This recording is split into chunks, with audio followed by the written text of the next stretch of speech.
Carolina Berrocal es artista visual licenciada en Artes Plásticas por la Universidad de Guanajuato y estudiante de la Maestría en Investigación de las Artes Visuales por la UNAM. Su trabajo artístico surge de la frustración como motor de análisis de diversas contradicciones y sus intereses más recientes tienen que ver con el cuestionamiento mismo de la práctica artística, así como la profesionalización dentro del arte contemporáneo. Su trabajo se desarrolla entre el video, el performance, el happening, el dibujo. Ha tenido más de 4 exposiciones individuales, entre las cuales destacan What Am I Doing?, Interior 2.1, 100 estudiantes de arte dijeron. Ha expuesto en diferentes galerías, universidades y espacios culturales. También ha impartido talleres en Fundación Calosa y la Universidad de Guanajuato, así como diversas exposiciones colectivas en Ciudad de México, Guanajuato, Guadalajara y Brasil. Ha sido beneficiaria del Programa de Estímulo a la Creación y Desarrollo Artístico, PECDA, del Estado de México, 2019, en la disciplina de artes visuales con un proyecto de arte participativo en distintos centros educativos.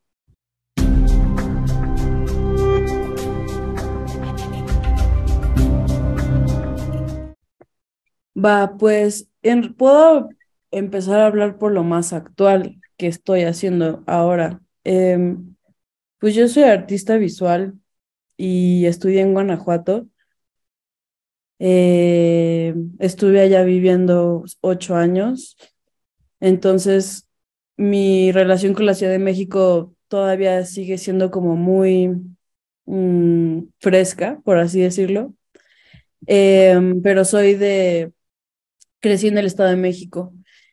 Y bueno, pues mi proyecto más reciente se llama Neuróticos Artísticos y es un grupo que convoqué en donde están sucediendo una serie de talleres quincenales donde abordamos las problemáticas justo laborales y de la profesionalización que atraviesan la identidad del artista.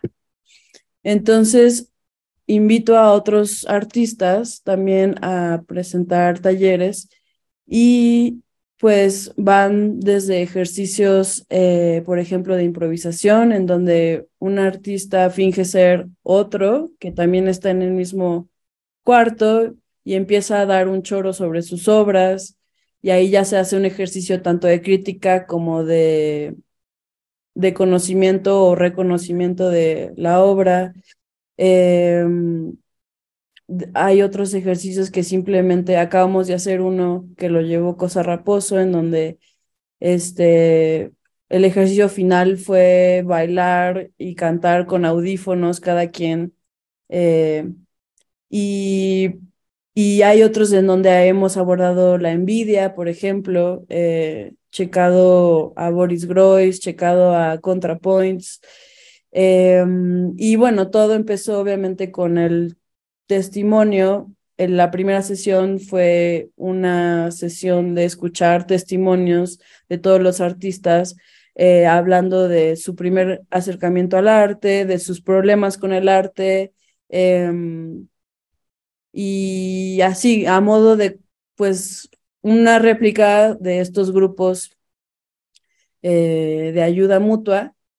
Y hasta ahora llevamos ya casi 6 meses con el grupo y pues eso, me interesa antes de, no sé, todavía antes de hacer un proyecto que hable sobre otro tipo de problemáticas, me parecía urgente abordar la problemática interna dentro de mi propio gremio, por así decirlo, mi propia labor.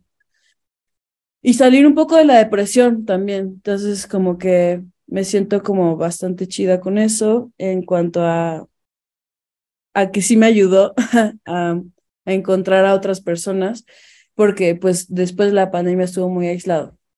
Y bueno, ese es uno de mis proyectos. Y anteriormente estuve haciendo cerámica, estuve haciendo como pintura cerámica, formatos bidimensionales y formatos tridimensionales que hablaban también sobre ciertas cosas del aislamiento, del ensimismamiento, eh, también como de ciertos momentos mentales y del proceso creativo. tuve una exposición individual que se llama What Am I Doing, que justo era como, ¿qué estoy haciendo, no? Y también tuve otro proyecto que se llamaba 100 estudiantes de arte dijeron, en donde en estas preguntas sobre qué forma el paradigma del arte contemporáneo está moldeando nuestra forma de educarnos y desde cuándo empezó a haber estos cambios de paradigma de lo moderno a lo contemporáneo en las escuelas. Entonces estuve entrevistando a estudiantes de La Esmeralda, de la FAD, de Guanajuato y de Toluca sobre sus concepciones y expectativas laborales, políticas y artísticas. Y al final jugábamos el juego o sea, y hacía la réplica de 100 mexicanos dijeron, eh, pero dentro del contexto de los estudiantes de arte. Entonces era como era un performance, un happening, en donde jugábamos el juego y a la vez los estudiantes tenían que pensar qué había respondido su comunidad o cuáles eran las referencias más populares dentro de su comunidad. Entonces eso también ayudaba un poco a ver qué referencias se han repetido pues en estas universidades, ¿no? Y bueno, tuve otro proyecto que se llamaba Fuga de Gas, que era también como, hablaba de las paradojas del arte contemporáneo y estuve haciendo mucho performance y ya como último, ya así como de, no sé si ya hablé un montón, pero hice un performance que se llamaba pues Entrevista a Javier Dumont, que es como una réplica de de las entrevistas de Art 21, pero yo soy Javier Dumont, que soy un artista hombre y simplemente me entrevistan y hablo en inglés y como que habla sobre el machismo intelectual y la manera en la que se le deposita confianza a los hombres y al mismo tiempo proyectan esa confianza al hablar. Y, y así te vas yendo con un largo etcétera de performances que también en algún momento presenté en el Museo del Eco. Fue mi primera exposición individual. La tuve o sea, no creo que no estaba preparada para ese momento, pero se me dio la oportunidad en el 2016 que tenía, no sé, 24, 25 años y ahí es donde presenté la serie de performance que había estado haciendo en Guanajuato. Esos son más o menos. Y bueno, a la par, siempre es a la par, he hecho pues cómics y fanzines en diferentes colaboraciones. Nunca hice uno propio hasta hace poco, que ya fue el que yo organicé y edité y demás. Pero siempre había estado participando como en, en, en publicaciones de fanzines y haciendo de todo para pues también sacar dinero, desde los tatuajes hasta la ropa, ilustraciones y todo lo que se pudiera vender, digamos, más en una onda de mercadito.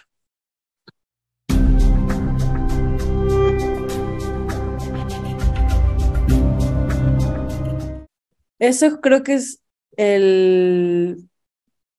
así, para mí el núcleo, el corazón de la problemática que tengo como artista, porque incluso, bueno, creo que el trabajo de ilustración, de dibujo, está muy marginalizado dentro de las artes, ¿no? Tanto como disciplina como práctica.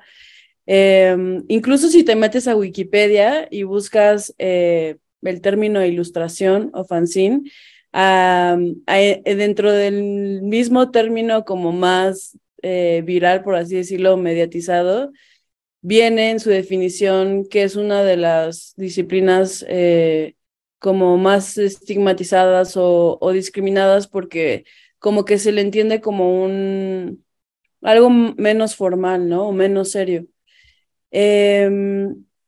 Y justo yo me di cuenta que, bueno, o sea, como un contexto rápido, mi acercamiento al arte fue a través del dibujo y toda mi vida dibujé desde niña. Y una vez que entro a la escuela de artes, me doy cuenta y me empiezo a topar que hay cosas que el dibujo no me está dando o no me está siendo suficiente, porque de alguna forma sentía que estaba cayendo mucho en lo sí, en lo representacional, ilustrativo, panfletario, y eso también te lo meten mucho como en una educación más occidental del arte también. Em, entonces me alejé mucho de la plástica en cuanto a dibujo, ilustración, pintura, y me fui más hacia el performance, video, instalaciones, esculturas. Y entonces abandoné por muchos años mi práctica como dibujante, a pesar de que era como lo más inmediato por lo que me ligué a el arte, ¿no? Y de alguna forma creo que estaba discriminando mi propia práctica, ¿no? O sea, llegué a autocensurarme al punto en el que sentía que los proyectos más complejos y que más valían la pena, por ejemplo, poner en el portafolio, eran aquellos que hacían preguntas y que no tenían que ver en sí con el fanzine o la ilustración. Incluso todavía el dibujo hay una forma de entenderlo de manera contemporánea en esta parte más estética, ¿no? O sea, y hablando de prejuicios, no estoy hablando de que así lo sea, sino como en este prejuicio que de alguna forma tenía internalizado. Y entonces, pues, empecé a dividir mi trabajo entre lo más, como casi dos personalidades, ¿no? Dos artistas, e incluso usaba un seudónimo para mi trabajo en el fanzine, que era Amiba, que es como este parásito. Y mi portafolio, que lo consideraba un poco más profesional, formal, era mi trabajo de investigación sobre, pues, diversos proyectos, ¿no? Como en estas otras disciplinas que mencioné. Y justo como que, bueno, ya no divido mi trabajo, pero me sigue costando trabajo como amalgamar esta práctica del fanzine con esta otra como identidad profesional de lo contemporáneo. Me da mucha vergüenza, obviamente, como admitirlo, pero es algo en lo que también me interesa hablar y me gustaría como, como que esta área del arte no siempre fuera relegada a talleres que cubren cierta cuota como de museos o de lugares y también como poder entender que hay un proceso intelectual, hay una forma de preguntarnos y complejizar que no por el hecho de que sean dibujos, eh, son como menos importantes, ¿no? O menos complejas, por así decirlo. Sí, eso es lo que a mí pues me ha estado como tocando mucho, ¿no?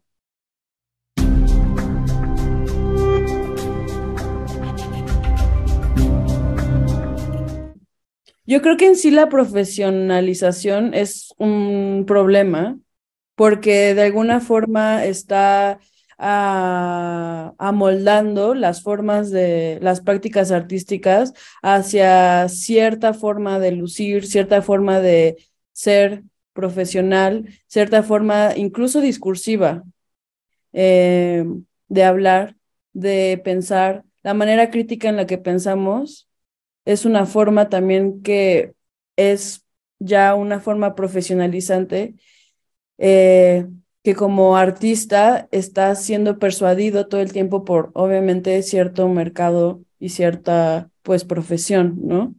Y eso creo que viene mucho también pues de la educación artística occidental, pero pues creo que no es que, y bueno, el fanzine y el cómic, la narrativa gráfica, la verdad es que a mí los términos seguro tiene, o el fanzine es un término gringo, la narrativa, o sea, como que tienen muchas diferencias, pero al mismo tiempo como que para mí esa práctica siempre va a ser diversa y se va a estar escapando y en realidad puede ser desde una fotocopia hasta algo empastado y ya sabes, como lo más fino. Y no creo que tenga que ver con qué tanto se le escapa a los criterios, sino justo como la manera en la que es pues reproducido, la manera que es consumido. eh, y creo que sí tiene, o sea, criterios los tiene, pero son así, pues criterios muy como básicos para poder realmente sí, difundirse. Pero pues yo entiendo esta, o bueno, no sé si tal vez me esté proyectando, pero yo a veces sí siento que no debemos de como pensar que el arte es completamente libre y que se vale todo y que somos, o sea, como cierto que a veces hay una idea como muy permisiva que sí, claro que el pensamiento es libre, claro que todo puede ser una provocación, pero justo después de eso que sigue, ¿no? Y a veces creo que es también, estaría interesante pensar el arte como, ¿qué pasa si pensamos el arte en reglas? ¿Qué pasa si pensamos que en realidad sí existen, sí hay una ética de trabajo que de alguna forma sí está dando una estructura? ¿Por qué no también hablamos de esa estructura en vez de solo abrir el libro en blanco? O sea, podemos también pensar en las estructuras. No sé, creo que ya me salí un poco del tema, pero está interesante verlo también de esa otra forma, ¿no?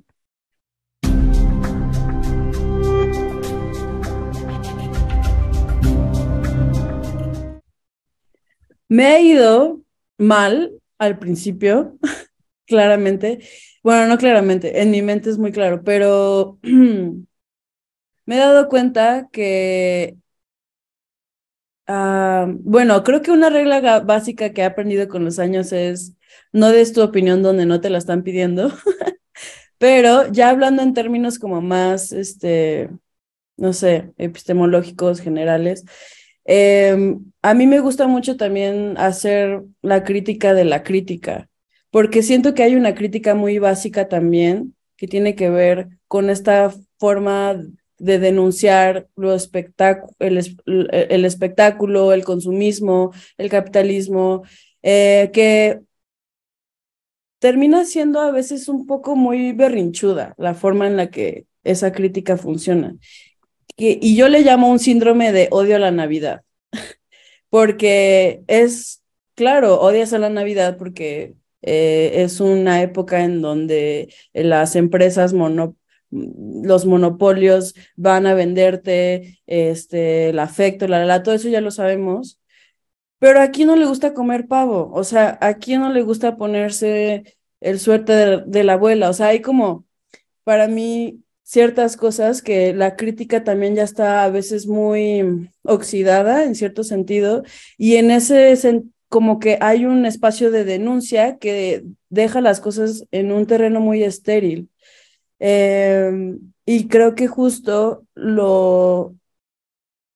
hay un sentimiento a veces también que es como el hecho de poder ejercer una crítica colectiva y porque claro, cuando estamos en este medio haciendo todos parte de lo mismo como artistas, eh, como que en realidad empezar a ver las cosas incluso como una autocrítica, ayuda a entender que pues hay cabida para todos. A lo mejor y a mí no me gusta la banda que hace anime japonés o no me gusta la banda que hace Catrinas, pero bueno, su vida tiene sentido a partir de eso y ya como que en ese entendido de voy a dejar vivir a estas personas y celebrar que están haciendo sus deseos, como, eso es una parte, ¿no?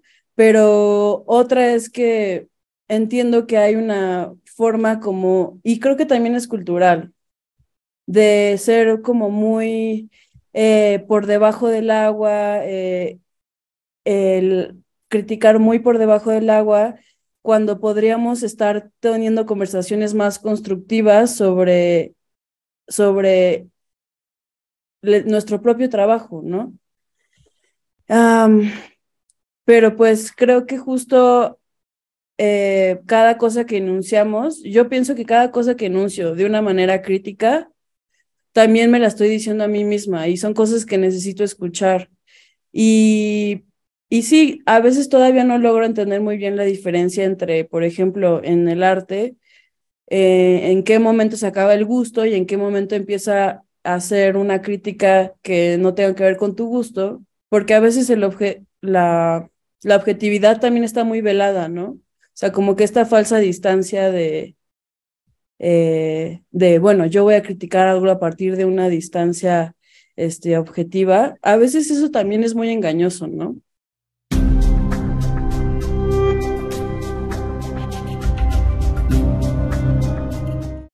Bueno, para mí algo que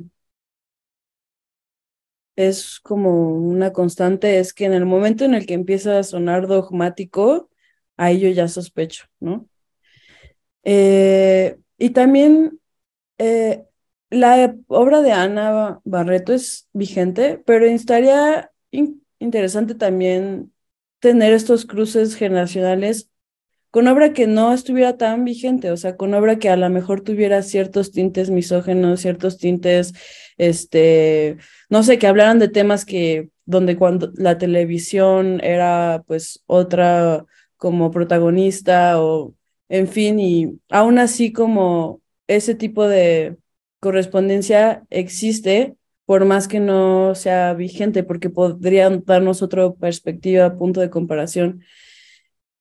Y más bien, yo no, o sea, no creo, me asumo una persona bastante crítica y a veces soy incluso muy dura conmigo misma y con las demás personas, pero más bien a lo que voy con esta crítica oxidada es que en las escuelas de arte, sobre todo, ya hablo a nivel licenciatura, todavía no tengo muy bien una idea de cómo sea en las prepas y secundarias, pero en la licenciatura siento que hay una forma de incentivar la crítica, pero ya de una forma muy acartonada, en donde los trabajos comienzan a tener como impulso o intento de ser críticos, pero viene desde una intención más, más que genuina,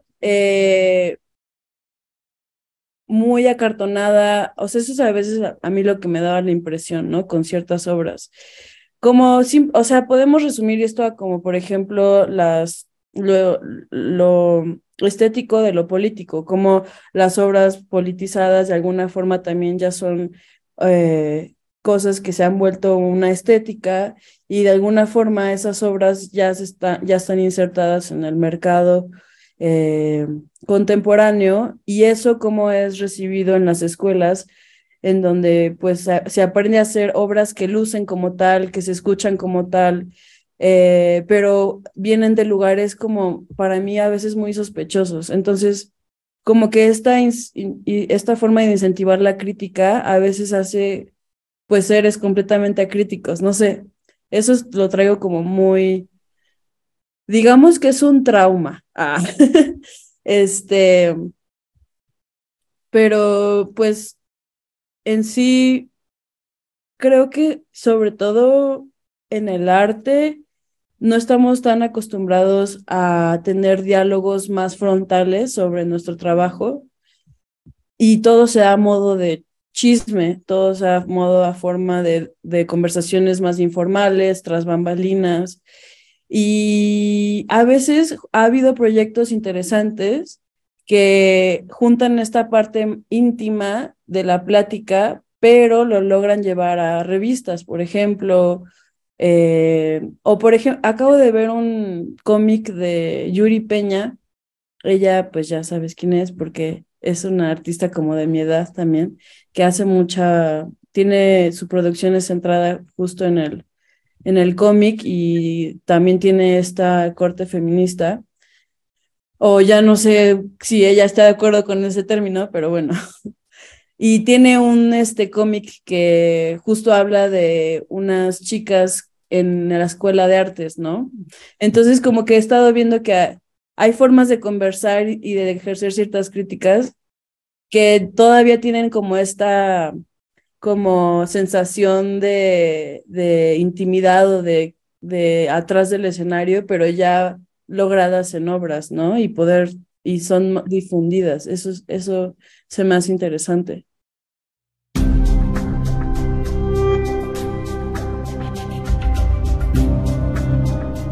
O sea, yo ya sabía que de entrada más, bueno, o tal vez no quería echarme la gestión de, a ver, vaca de dinero y vamos, porque siempre estuve muy triste de que en Guanajuato estaba muy arraigada a lo colectivo, eh, por la zona que es como muy pequeña.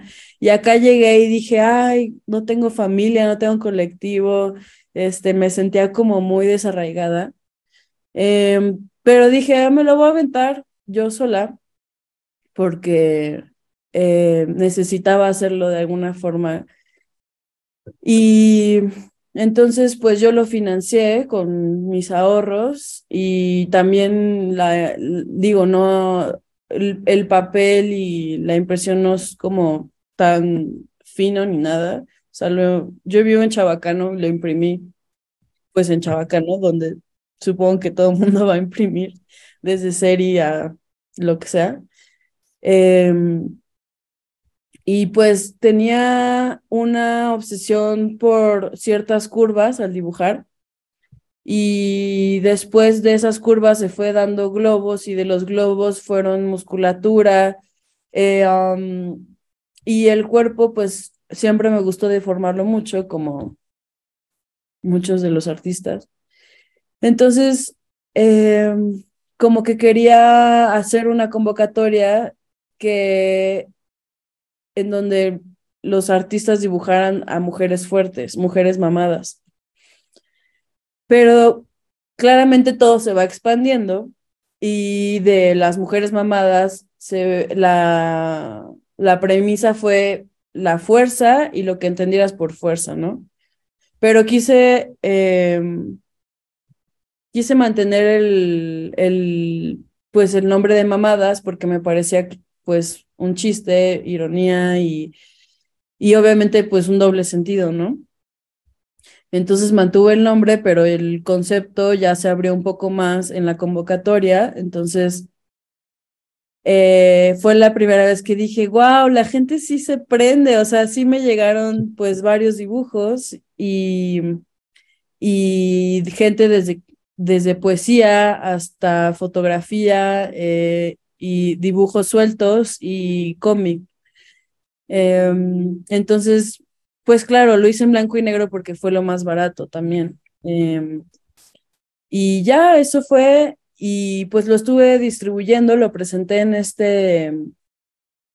en Monstruosa se llamó, que fue a la par una exposición colectiva que tuvimos de morras en, ¿cómo se llama? Art Space, por la Condesa.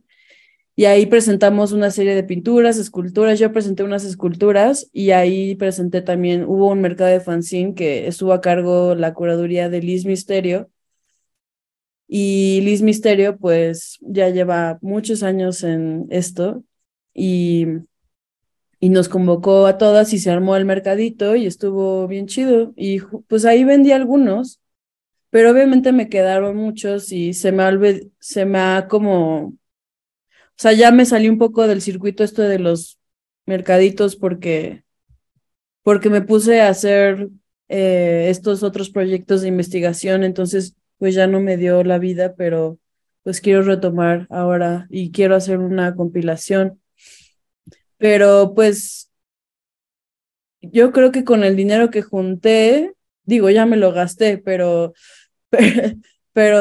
o sea, no me fue tan mal, pero porque yo pensaba lo peor, de que, ay, me voy a quedar con todos, yo ya estaba, como que yo ya me había mentalizado a que el dinero que iba a invertir, ni siquiera lo iba, o sea, no lo iba, me iba a ir mal, no sé, yo siempre pienso eso de mi vida.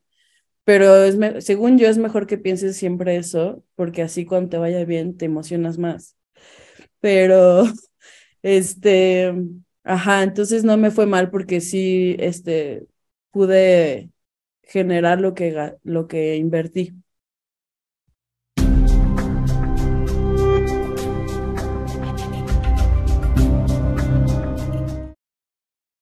Pero, pues, también, no sé, yo como que sí he estado yendo como participante y consumidora a estos mercados, tianguis, ferias más bien. Y me gusta mucho la diversidad, o sea, sí yo veo mucha diversidad en los trabajos. No sé cómo era antes, porque no había nacido, pero hay mucha diversidad y también como que se extiende ya a la moda, al performance, o sea, este último que hubo ay, no me acuerdo cómo se llama el evento, pero había uno de micrófono abierto en donde los artistas leían el fanzine, leían su propio fanzine en una presentación de PowerPoint. Entonces eso a mí se me hace muy chido porque todos tenemos como una experiencia colectiva de lectura y además que ya está onda más performática porque el propio artista lo está leyendo. Entonces como que me parecía muy chido y además hay bandas en vivo tocando y demás. Em, entonces como que yo para mí había estado muy burbujeante. A mis amigos, todos mis amigos que están ahí, les pregunté que cómo les fue y no les ha ido tan mal, no les fue tan mal. O sea, los que ya se dedican a eso de que todo el tiempo van a todo, sí me cuentan que hay unas que de plano nada, pero hay otras que así la venganza de la que no vendieron y les va mejor y eso me da gusto. A lo que me refiero con lo que me fue medio mal es que como que desafortunadamente tuve como un desencuentro por morras que se llamaban feministas y que me agredieron y violentaron y como que la manera en la que vi la respuesta tan laxa y tan, o sea, en un contexto en donde estamos siendo como muy, como, o sea, pues hay muchos problemas en torno a las denuncias, ¿no? En las denuncias virtuales.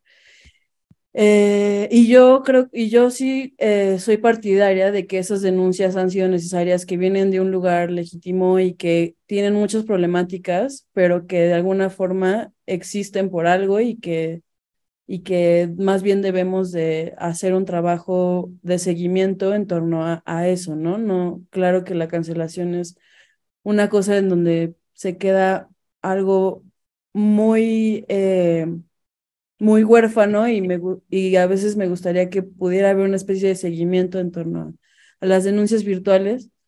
Pero dicho eso, como que me tocó ver como toda esta respuesta hacia los hombres de una manera como más contundente, pero cuando me agredieron mujeres del medio fancinero, del medio cómic, este, no pasó nada, nadie tomó una postura, y incluso hasta se tergiversó la cosa y pues terminé siendo como yo pues la marginada, ¿no? Porque yo colaboraba en los cómics de esas personas y pues claramente en algún momento, pues por eso hice yo el mío, ¿no? También para deslindarme un poco o bueno, no, formar mi propio territorio, ¿no? Entonces como que a veces todavía esta onda de amiguismo por amiguismo, a mí no me parece pues tan chido. He tenido amigos que no han actuado chido y tomo una postura frente a ello, ¿no? No les voy a dejar de hablar, pero creo que es importante como tener pláticas y como ser más elocuente con nuestra postura, pero bueno, de ahí en fuera, en cuanto al trabajo del cómic y del fanzine, para mí ahorita la onda está diversa y burbujeante en la Ciudad de México y en Guanajuato también. Cabe destacar que es donde conozco más o menos la cosa.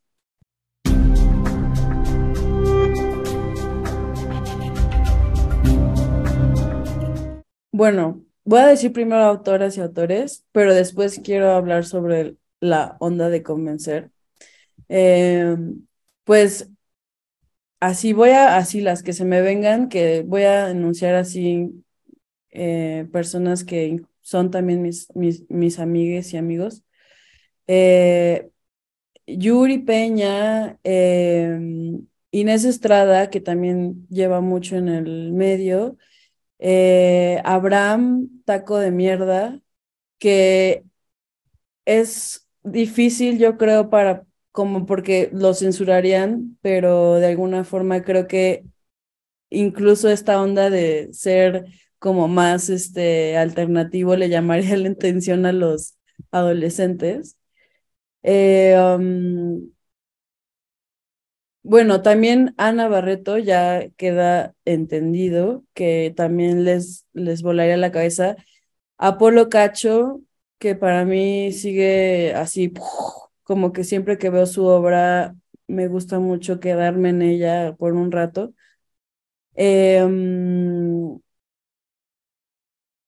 Citlali, que se llama ahora Clara de Huevo. Eh, y por consiguiente, la cuija besucona, ella hace poemas y fanzines a mí me gustan mucho, como muy intricados.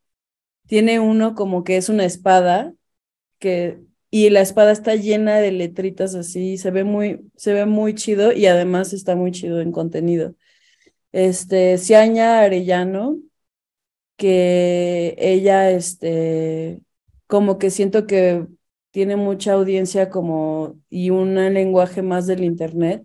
Entonces siento que para chavas más jóvenes que están más relacionadas con las redes sociales, les gustaría su trabajo. Este, mm, a ver, ¿quién más se me ocurre ahorita? Ah, Johnny Video también. Bueno, o sea, hay muchos, ¿no? Y bueno, a lo que iba o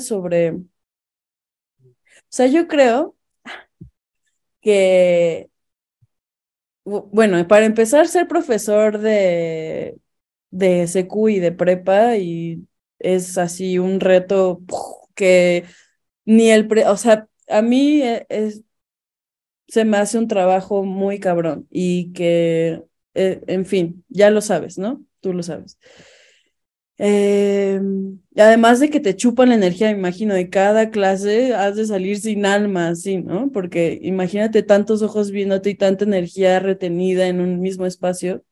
Pero yo creo que en vez de tener una actitud de voy a tener que convencerlos, porque evidentemente su atención no está en lado, más bien como que yo tendría como una onda de pues si hay 4 personas interesadas en esto es nuestro club súper como tú te estás perdiendo de esto en realidad.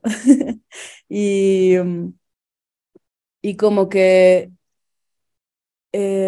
siento que esta onda de que convencerlos me huele a tener que explicar y en realidad tener que explicar ya es de alguna forma como tener que tener, como, obviamente yo me estoy viajando, ¿eh? No estoy diciendo que tú seas así ni nada, pero muchas veces como que esta onda de tener que explicar viene de la mano con una figura más paternalista y infantilizante, ¿no? Y como que siento que habría una forma de acercarse en donde tú eres el chico cool y los que se junten con el chico cool pues van a ser cool y si no, pues no seas cool y ya, ¿no? Estás en tu onda. Estoy hablando muy burdamente, pero, o sea, siento que a veces está difícil como no ser esta figura paternalista en la que te voy a tener que explicar y te voy a tener que convencer para que puedas entender, ¿no? Pero bueno, eso es muy aparte de cómo sea realmente un ambiente como una educación pública de México. Debe ser muy complicado, pero no sé.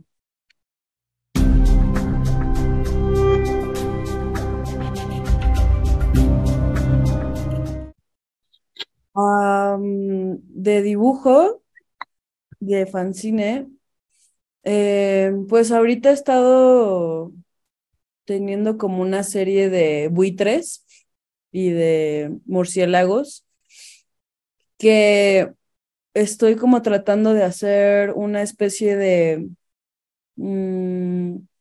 como ilustraciones que tengan que ser más tenebrosas, como más terroríficas, pero como en un pretexto de hablar sobre la mediocridad. Entonces, como que hay una obra que antecede esto, que es una cosa de una espuma que hice que es como un murciélago, así con alas, pero adentro le metí un video que es una creepypasta. No sé si topes las creepypastas. Son historias de terror que como que te quieren perturbar, ¿no? Entonces, por ejemplo, una creepypasta muy famosa es de un güey que se encontró a su perro comiendo cereal con una cuchara. Y así como, pero son historias, bueno, eso no es tan terrorífica, pero te tiene que desconcertar, ¿no? Entonces, como que hice un videoarte de siguiendo la lógica de la creepypasta, pero en una narrativa sobre la mediocridad. Entonces, quiero hablar de la mediocridad como uno de los peores miedos del hombre actual, ¿no? No del hombre, ay, bueno, ya sabes, suena muy universal esto, pero como de una condición humana de uno de los problemas del neoliberalismo es como el miedo a la mediocridad, ¿no? Y también es un miedo personal. Entonces como que me estoy metiendo como o intentando meter en ondas así a través de como cosas terroríficas y estoy haciendo una serie de buitres, de murciélagos y de sopilotes. Y así, o todavía no empiezo bien como la historia ni nada, pero ahorita están en modo dibujos y ahí los dibujos, dibujos, dibujos y ya después voy a ordenar la cosa. Y pues también se va a extender a cerámica y a pintura. De hecho, también estoy pintando como también ondas de laberintos y cosas así. Entonces, como que ahorita estoy en modo darks. Eso es lo que estaba haciendo como plásticamente, cómics y así. Se me olvidó mencionar a Pandeo, que está en la Pandea. Nápoles y tiene una serie de talleres que incluso ha habido talleres para padres de familia, infancias, ha habido talleres diversos sobre educación sexual, sobre feminismo, sobre diversidad, y es un gran espacio porque justo es un espacio que ha funcionado para, por ejemplo, estudiantes que han querido también acercarse como expositores y muchas veces, pues, ese primer contacto puede ser un poco difícil o hostil, ¿no? Y ese espacio siempre ha sido muy abierto para primeras propuestas, ¿no? Que siendo estudiante, pues también se necesitan. Entonces sí, Pandeo creo que es un muy buen lugar para como dar ese tipo de acompañamiento. Este, y sí, yo pues les ahorita, no sé, en los comentarios, información del video, podemos poner estos enlaces para que también estén ahí como más a la mano.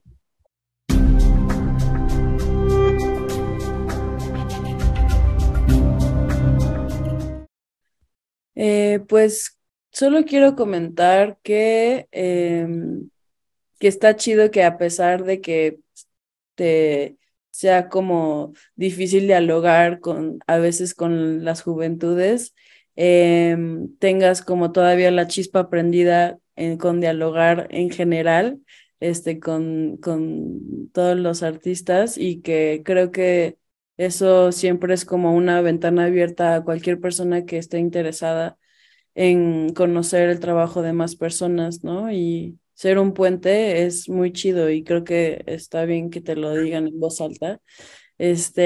Y también que estaría interesante como qué pasaría si hicieras podcast también, o sea que seguro ya lo has considerado mil veces o que ya tienes, pero creo que el formato podcast es ahorita una muy buena manera también de difundir el trabajo. Y nada, eso nada más como también pregunta, comentario hacia lo que estás haciendo.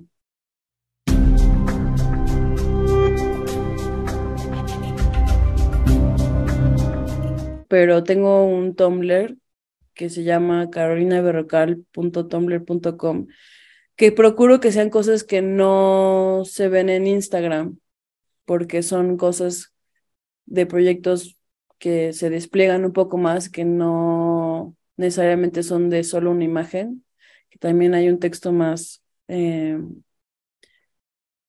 grande. Y pues en Instagram estoy como Carolina Berrocal con doble L al final. Y también tengo una cuenta de YouTube. Solo no me acuerdo cuál es el URL de esa, pero si pones Carolina Berrocal, te aparecen. Y también creo que si pones Amiba Berrocal, todavía te aparece más porque así antes aparecía. Ya no uso ese seudónimo porque me da cringe, pero sí aparezco por ahí así todavía.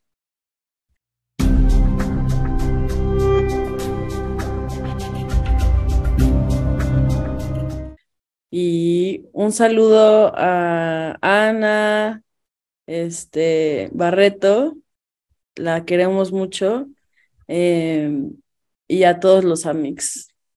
Y yo nada más a Ana, pero sí es que hablamos mucho de ella hoy.